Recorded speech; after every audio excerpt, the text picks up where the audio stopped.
وہاں پر آ کر بنو جرہم قبیلہ آباد ہو گیا۔ بنو جرہم قبیلہ آہستہ آہستہ بنو جرہم قبیلہ وقت کے ساتھ گزرتے ہوئے ان کی برائیاں بھی آنے لگیں، وہ بیت اللہ کے اندر بھی برائیاں کرنے لگے۔ اللہ رب العالمین نے ان پر بنو خزاعہ کو مسلط فرما دیا، جنہوں نے بنو جرہم قبیلہ کو مکہ سے جلا وطن کر دیا۔ جاتے ہوئے انہوں نے بنو جرہم قبیلے والوں کے سردار جو ابن عمر جرہمی تھا، اس نے کعبہ شریف کے اندر سونے کی جو چیزیں تھیں، جو تلواریں تھیں، جو قیمتی سامان تھا، سب کا سب سامان لے کر اس نے اس زمزم کے کنویں کے اندر پھینک دیا اور جاتے ہوئے اس کے اوپر مٹی ڈال دی تاکہ بنو خزاعہ اس سے فائدہ نہ اٹھا سکے۔ حضرات محترم، اس طرح یہ مبارک کنواں سینکڑوں سال چاہے زمزم کا کنواں بند ہی پڑا رہا، یہاں تک کہ لوگوں کے ذہنوں سے اس کی یاد بھی مٹ گئی۔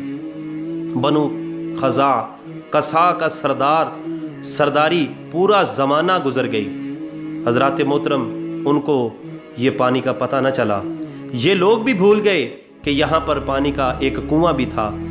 حضرات محترم، روایت کے مطابق 500 سال گزر گئے، لوگوں کو پتہ ہی نہیں کہ یہاں پر ایک زمزم کا نام کا ایک کنواں بھی ہے۔ حضرت عبد المطلب رضی اللہ تعالیٰ عنہ آپ ارشاد فرماتے ہیں کہ مجھے خواب آتی ہے، میں سو رہا ہوں، خواب کے اندر آواز آتی ہے کہ طیبہ کو کھودو۔ آپ صبح اٹھتے ہیں کہ دیکھتے ہیں کہ کوئی چیز نہیں۔ دوبارہ رات کو جب سوتے ہیں، آرام کرتے ہیں، تو خواب آتی ہے برہ کھودو، کہنے والا پھر غائب ہو جاتا ہے، پتہ نہیں چلتا کیا کہنے والا کیا کہہ رہا۔ تیسری رات جب ہوتی ہے تو آپ رضی اللہ تعالی عنہ ارشاد فرماتے ہیں کہ مظنونہ کو کھودو، مظنونہ کھودو۔ حضرت عبد المطلب رضی اللہ تعالی عنہ آپ ارشاد فرماتے ہیں کہ آواز دینے والا پھر غائب ہو جاتا ہے۔ تیسری مرتبہ، چوتھی مرتبہ آپ فرماتے ہیں کہ زمزم کھودو۔ آپ نے فرمایا جب یہ نام آیا تو میں نے پوچھا یہ زمزم کیا ہے؟ انہوں نے کہا یہ زمزم وہ ہے جو آپ کے باپ کی میراث ہے، یعنی کہ حضرت ابراہیم خلیل اللہ علیہ السلام اور آپ کے بیٹے حضرت اسماعیل علیہ السلام کی میراث ہے، اور یہ وہ مبارک کنواں ہے کہ اس کا پانی کبھی ختم ہی نہیں ہوتا، نہ ہی کم ہوتا ہے، اور یہ حاجیوں کو سیراب کرتا ہے۔ سبحان اللہ، یہ مبارک کنواں تھا جو حضرت عبد المطلب رضی اللہ تعالی عنہ آپ کو خواب کے اندر بتایا گیا۔ آپ کو بتایا گیا کہ یہاں پر جس جگہ پر کوا زمین کے اوپر اپنی چونج لگا رہا ہے وہی جگہ ہے، اس کے ساتھ وہاں پر چیونٹیوں کی بستی آباد ہے، اس جگہ پر یہ مبارک کنواں ہے۔ جب خواب میں آنے والے نے بتایا، صبح حضرت عبد المطلب رضی اللہ تعالی عنہ آپ نے اپنے بیٹے حارث کو ساتھ لیا، کدال لی، آپ نے اس مبارک کنویں کی جگہ جو وہ جگہ تھی اس جگہ کو کھودنا شروع کر دیا، اور بتایا گیا کہ نائلہ اور اصحاف نامی جہاں پر بتوں کے نام پر جانور ذبح کیے جاتے تھے وہاں پر یہ کنواں تھا۔ یہ نائلہ اور اصحاف کون ہیں؟ یہ جو نائلہ اور اصحاف کا ذکر آتا ہے یہ کون ہیں؟ آئیے ناظرین میں آپ کو بتاتا ہوں یہ نائلہ اور اصحاف کون ہیں۔ زمانہ قدیم کے اندر اصحاف اور نائلہ یہ دونوں ایک آدمی تھا اور ایک عورت تھی، انہوں نے کعبۃ اللہ کے اندر زنا کیا، صحن کعبہ کے اندر انہوں نے زنا کیا، تو خالق کائنات جل وعلا نے ان کو سزا کے طور پر پتھر بنا دیا۔ اللہ اکبر، زنا کا اتنا اللہ رب العالمین نے ان کو سزا دی کہ پتھر بن گئے وہ دونوں۔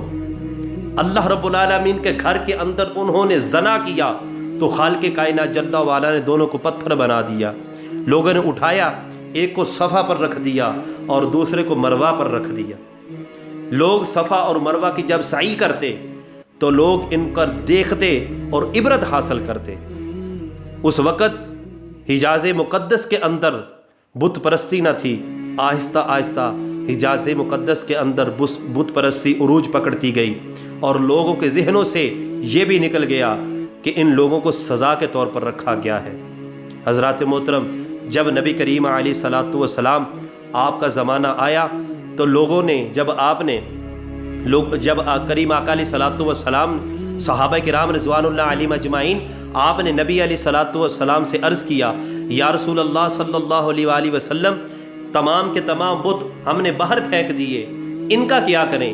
لوگ صفا اور مروہ پر جب جا کر سعی کرتے تھے، لوگ ان کے ساتھ اپنے آپ کو لگاتے رگڑتے تھے یہاں سے برکت حاصل کی جائے۔ تو نبی علیہ الصلوۃ والسلام نے ارشاد فرمایا کہ یہ ان لوگوں کو اللہ رب العالمین نے سزا کے طور پر پتھر بنایا ہے، اصحاب اور نائلہ کو۔ اور لوگوں نے عرض کیا یا رسول اللہ صلی اللہ علیہ وآلہ وسلم ہم صفا اور مروہ کی سعی کو روک دیں؟ تب رب العالمین نے قرآن کے اندر یہ آیت مبارکہ بھیجی۔ خالق کائنات جل وعلا نے ارشاد فرمایا ان الصفا والمروہ من شعائر اللہ۔ تو خالق کائنات جل وعلا نے ارشاد فرمایا بے شک صفا اور مروہ رب العالمین نے فرمایا میری نشانیوں میں سے ایک نشانی ہے۔ حضرات محترم، اسی طرح حق تعالیٰ نے یہ حقیقت ظاہر فرما دی، اور صفا مروہ کی سعی بتوں کے لیے نہیں بلکہ سیدہ ہاجرہ رضی اللہ تعالی عنہا آپ کے وہاں پر جانے کے یاد تازہ میں رب العالمین نے یہ صحیح رکھی۔ حضرات محترم، کیونکہ یہ اللہ رب العالمین کی بندی ہے حضرت ہاجرہ رضی اللہ تعالی عنہا، قدم لگنے کی وجہ سے اللہ رب العالمین نے نشانیاں بنا دی۔ دوران کھدائی قریش کے ساتھ جھگڑا ہو گیا۔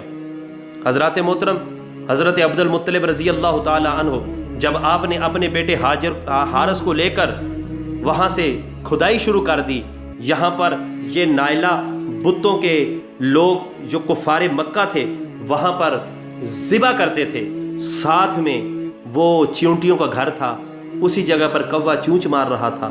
حضرت عبد المطلب رضی اللہ تعالیٰ عنہ آپ نے کھدائی شروع کر دی۔ لوگ کہنے لگے یہاں سے کیا ملے گا عبد المطلب، یہاں پر تو کوئی چیز نہیں۔ حضرت عبد المطلب رضی اللہ تعالیٰ عنہ آپ کھدائی کرنے لگے، کھدائی کرتے جا رہے ہیں۔ جب آثار ملتے ہیں تو حضرت عبد المطلب رضی اللہ تعالیٰ عنہ آپ تکبیر بلند کرتے ہیں، نعرہ تکبیر، اللہ اکبر کی صدائیں بلند ہوتی ہیں۔ تو قریش مکہ آ جاتے ہیں، آ کر کہتے ہیں عبد المطلب یہاں پر ہمارا بھی حق ہے، اس پانی پر ہمارا بھی حق ہے، اس وجہ سے کہ یہ ہمارے آباؤ اجداد کی میراث ہے۔ حضرت عبد المطلب رضی اللہ تعالی عنہ آپ نے فرمایا بالکل اس پر تمہارا حق ہے، تم پانی لے سکتے ہو لیکن اس پر قبضہ میرا ہی رہے گا۔ انہوں نے کہا نہیں۔ حضرت عبد المطلب رضی اللہ تعالی عنہ آپ کے ساتھ جھگڑا شروع ہو جاتا ہے۔ تب حضرت عبد المطلب رضی اللہ تعالی عنہ آپ فرماتے ہیں کہ اس میں سے تیسرا ثالث مقرر کر لو، ایک تم ہو جاؤ، ایک میں ہو جاتا ہوں، تیسرا ثالث مقرر کر لو۔ انہوں نے کہا ٹھیک ہے۔ تیسرا جو ثالث مقرر کیا گیا، ہمارے ناظرین کے لیے میں بتاتا چلوں کہ قبلہ قبیلہ بنی سعد بنی حزیم کی ایک کاہنہ عورت تھی، اس کو ثالث مقرر کیا گیا، جو ملک شام کے اندر رہتی تھی، ملک شام کے اندر اس کا ٹھکانہ تھا۔ لوگوں نے کہا ٹھیک ہے وہاں چلتے ہیں۔ حضرت عبد المطلب رضی اللہ تعالی عنہ آپ نے تیاری فرما دی، دونوں قبیلے یعنی کہ قافلے وہاں سے روانہ ہوئے۔ یہ دو ثالث، ایک حضرت عبد المطلب رضی اللہ تعالیٰ عنہ، ان کے ساتھ جو لوگ تھے وہ ایک دوسرے قریش مکہ وہ بھی چلے۔ رستے کے اندر حضرت عبد المطلب رضی اللہ تعالیٰ عنہ آپ فرماتے ہیں کہ رستے کے اندر ایک جگہ پر جا کر ہم سے پانی ختم ہو گیا، جو ہمارا تھا ہم سے پانی ختم ہو گیا۔ ہم نے دوسروں قریش مکہ سے پانی مانگا کہ یار ہمیں پانی دو، انہوں نے پانی نہیں دیا۔ تو حضرت عبد المطلب رضی اللہ تعالیٰ عنہ آپ نے اپنے جو ساتھ لوگ تھے ان سے کہا کہ یہاں پر ہم مر جائیں گے، اس سنسان جگہ میں، اس ریگستان میں دور دور تک پانی کا کوئی نام و نشان نہیں، یہاں پر تو ہم مر جائیں گے۔ حضرت عبد المطلب رضی اللہ تعالی عنہ آپ نے مشورہ کیا، آپ نے کہا اپنی اپنی قبریں کھود لو۔ سب نے اپنی اپنی قبریں کھود لی۔ آپ نے فرمایا جو بھی مرے گا ساتھ ہی اس کو دفنا دیا جائے، جو بھی مرے ساتھ اس کو دفنا دیا جائے۔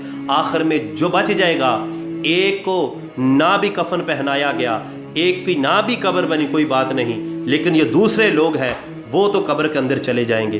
حضرات محترم، حضرت عبد المطلب رضی اللہ تعالیٰ عنہ آپ ارشاد فرماتے ہیں کہ ہم وہاں پر بیٹھ گئے، اپنی موت کا انتظار کرنے لگے۔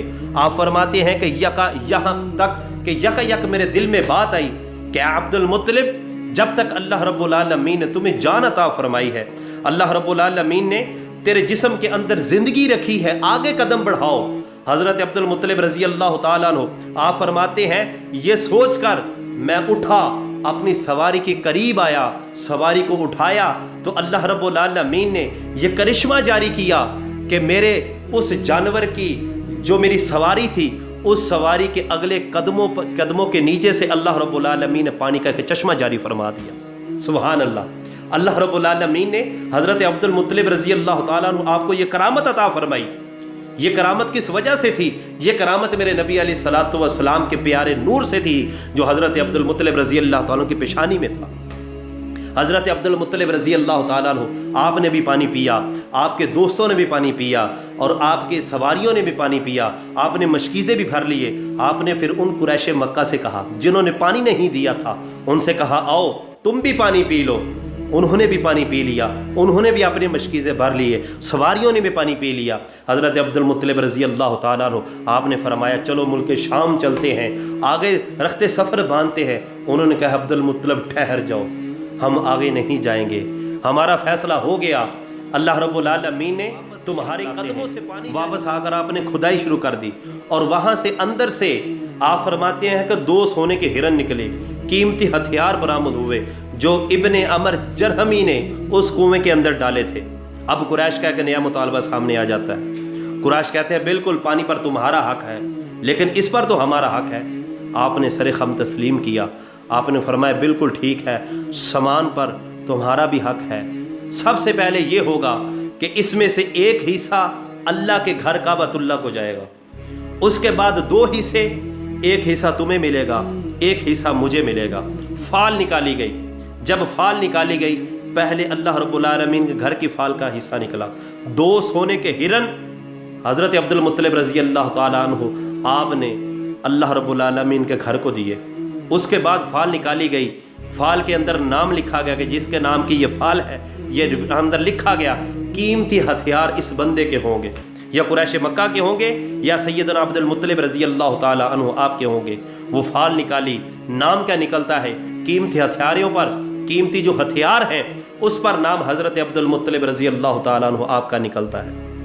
پھر تیسرا نام ان قریش مکہ کا نکلا، ان کے حصے میں صرف تیر آئے۔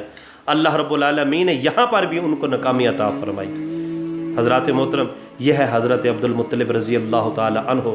انشاءاللہ کل میں آپ کو واقعہ فیل، ہماری قسط نمبر جو 21 ہے اس میں واقعہ فیل میں آپ کو سناؤں گا، جو واقعہ فیل ابرہا کے جو ہاتھی آئے ان کے ساتھ اللہ رب العالمین نے کیا معاملات کیے، انشاءاللہ تعالی کل یہ ہم یہاں سے شروع کریں گے۔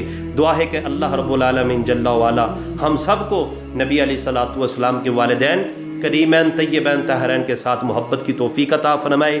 دعا ہے کہ ملک پاکستان اور عالم اسلام کے اللہ رب العالمین خیریت فرمائے۔ اللہ رب العالمین ہم سب کا حامی و ناصر ہو۔ اپنا بہت سارا خیال رکھیے گا۔ وما علینا الا البلاغ المبین۔